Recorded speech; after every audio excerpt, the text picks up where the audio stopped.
All right, we spoke about the cons of LinkedIn ads, but now we're really going to into the pros because of course there's a lot of cool stuff you can do with LinkedIn ads, otherwise this course wouldn't be existing. Now, the first one, and which I really love, is the data is up to date. Now, what I mean with this is that because it's a platform that you use to socialize with, to connect with people, to update your network about, what am I doing in life, and what am I going up, going down, am I changing companies? So it's a platform that you yourself keep up to date. It's not some company scraping any data and making sure the data points are correct. It's really you that are keeping the data up to date, and there's other users that are telling you that, hey, this person has really skill sets in B2B marketing or in sales. So there's also that input from other people saying, hey, this is your profile, you're keeping it up to date, but on top of that, you have other users giving input on your profile about who you are as a person.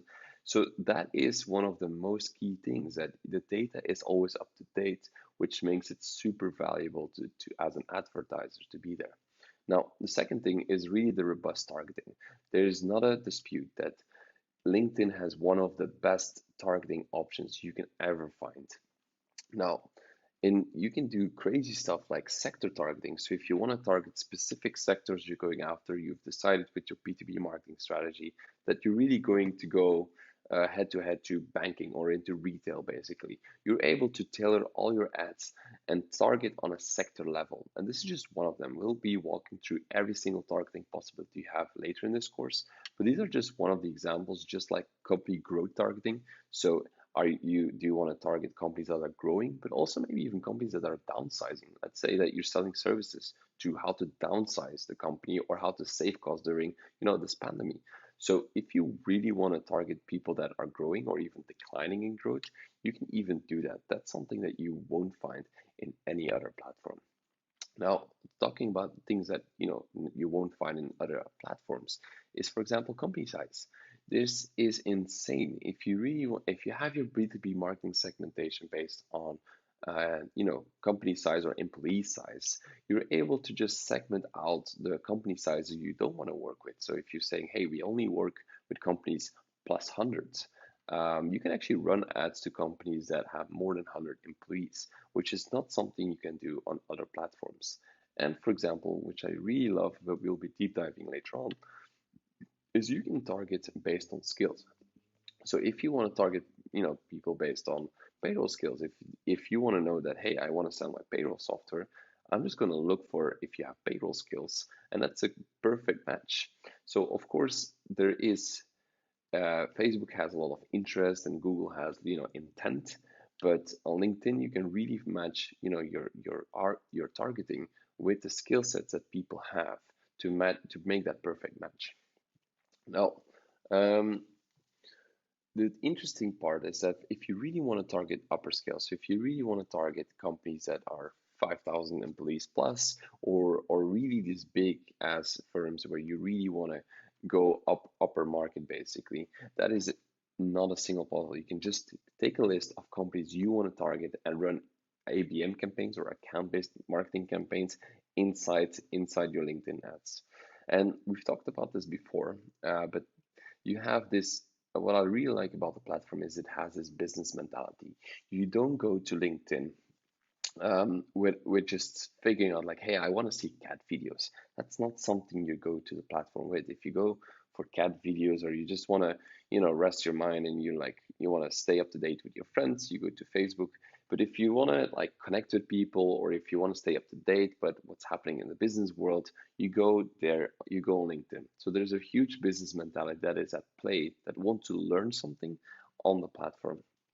And for me, the last one, but that's something that not a lot of people measure, and I think that's the most important one, because that would differentiate your campaigns in a way that does it make sense for me, is really there's a higher business value down the line from MQL or SQL. So MQL standing for Marketing Qualified Lead, SQL for Sales Qualified Lead. So if you measure not just on a lead level, so how many leads are we getting in and how much money does it cost us, but how much business value are we getting from this specific person that came through LinkedIn, you'll see that the business value is a lot higher compared to other platforms, or at least compared to Facebook, for example, where you might get cheaper leads, but maybe down the road they will have a lot less business value down the line. So this is something really important to measure, that you can compare platforms, just how many leads am I getting from LinkedIn, how many leads am I getting from Facebook, match that to each other and see what the cost is. That does not make sense. If you really want to get and nail LinkedIn, you really have to look at and track across the entire journey or funnel, whatever you want to call it, to make sense that, okay, is LinkedIn profitable or not profitable? So that's an important one to keep in sense. Apart from that, what I really like is you can really go beyond performance. You can really go into figuring out, okay, which companies are actually viewing my content, how many impressions did they get, how many actually from that company clicked into my website. Were they mostly bigger companies? Like you can see on screenshot here, one of the campaigns, the most impressions was about 1,000 to 5,000 employees, the target audience we were going after. So you can really nail down not just on how many cost per clicks and cost per mil, so cost per thousand impressions, but you can really break down on which companies are seeing your content, which ones are clicking, which company sizes are really visiting your website or getting there, which ones are they engaging the most with. So there's really an advanced company targeting, but also an advanced persona targeting. So if you're running campaigns, you can actually see which type of job titles are clicking the most, which ones are converting the best. So you can really segment on a job title level which ones are the most relevant for your content, or the people that saw the content, and which ones perform the action that you want them to do. So that's a super interesting insight, that if you want to get some insights around the market and how your content is performing inside the company size or the job titles, you can actually run reports there, and that's something super valuable that you won't be able to find in any platform. And that's why I really love working with LinkedIn ads. So these are the pros. Let's get to the next course. See you there.